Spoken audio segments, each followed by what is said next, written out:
ముఖ్యంగా ఈరోజు ఇంత పెద్ద ఎత్తున ఈ కార్యక్రమాన్ని నిర్వహించాలని ఆలోచన వేదిక మీద ఉన్నటువంటి పెద్దలందరికీ, వేదిక ముందు ఉన్నటువంటి పెద్దలందరికీ కూడా నమస్కారం తెలియజేస్తూ, ఆరోగ్యం అనేది చాలా ప్రధానమైన అంశం మన జీవితంలో అనేటువంటి మాట ఉండేది. కాకపోతే కారణాంతరాల వల్ల కొంతమంది ఆరోగ్యం పట్ల శ్రద్ధ వహించగలుగుతారు, కొంతమంది నిర్లక్ష్యం చేస్తారు.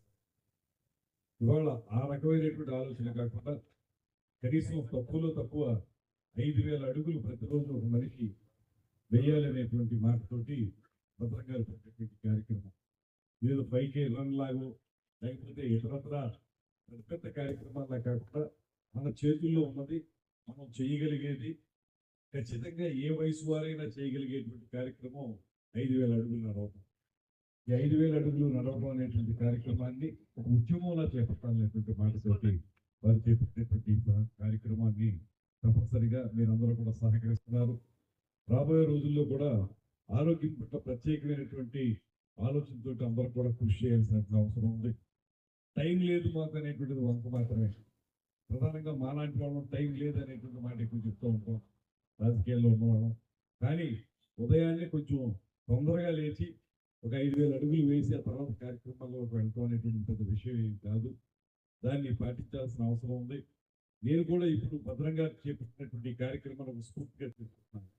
ఖచ్చితంగా ప్రతిరోజు ఒక 5,000 అడుగులు, ఎలాగ రాజకీయాలు అభివృద్ధి వేసిన అడుగులు మాత్రం కాకుండా ప్రత్యేకించి ఇలాగా అడుగులు చాలా మంది మేమేం చెప్తుంటాం అంటే, మేమంటే అలాంటివి ఇలాంటి రంగాల్లో ఉన్నవాళ్ళు ఏం చెప్తారంటే, మేము ఎలాగ మామూలుగా నడుస్తూనే ఉన్నామండి, అందువల్ల పెద్ద అవసరం ఉండదు.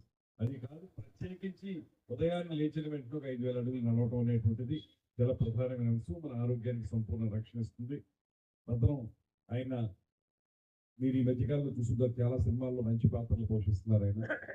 అలా చేయటం మాత్రం ఆ కెరీర్ని చూసుకుంటూనే ఇలాగ ప్రజల్లో ఒక రకమైన చైతన్యం తీసుకురావాలని చేసే ప్రయత్నాన్ని మాత్రం మనందరం తప్పనిసరిగా అభినందించాలనేటువంటి మాటను నేను అమలు చేస్తాను. ఇవాళ ఇలాంటి కార్యక్రమం చేపట్టడం అనేటువంటిది దీని ద్వారా అంతో ఎంతో ఇప్పటివరకు మీరు అందరూ కూడా ఇక్కడ చూసే జవహర్ వాకర్స్ క్లబ్ అనేటువంటిది ఇక్కడ మీరు బ్యానర్ పెట్టారు. అలా కాకుండా కూడా చాలా మంది నడుస్తున్నారు. కానీ ఇది పూర్తిగా తీసుకుని ఎవరైతే నడవటం లేదో, ఎవరైతే ఆరోగ్యం పట్ల శ్రద్ధ వహించటం లేదో వారు చైతన్యం పొందడానికి ఈ కార్యక్రమం ఉపయోగపడుతుంది. అటువంటి చక్కటి కార్యక్రమాన్ని ఏర్పాటు చేసిన భద్రం గారికి, పాల్గొంటున్న మీ అందరికీ కూడా ప్రత్యేకమైన అభినందనలు తెలియజేస్తూ, భద్రం గారి పేరు ఒక పాట ఒకటి, భద్రం బీ కేర్ఫుల్ బ్రదర్. అలాగే ఇప్పుడు ఆ పాట వేరే సందర్భంలో ఉన్న ఆ పాట ఇక్కడ మాత్రం భద్రం గారు చెప్పేది ఆయన బీ కేర్ఫుల్ బ్రదర్ అని మనం అందరినీ చెబుతున్నాడు. ఆయన కేర్ఫుల్ గా ఉందాం, ఆరోగ్యం పట్ల తప్పనిసరిగా ఆరోగ్యాన్ని జాగ్రత్తగా కాపాడుకుందాం అనేటువంటి మాటను మరొకసారి తెలియజేస్తూ, ఈ కార్యక్రమంలో నన్ను కూడా భాగస్వామ్యం చేసినందుకు భద్రం గారికి ధన్యవాదాలు.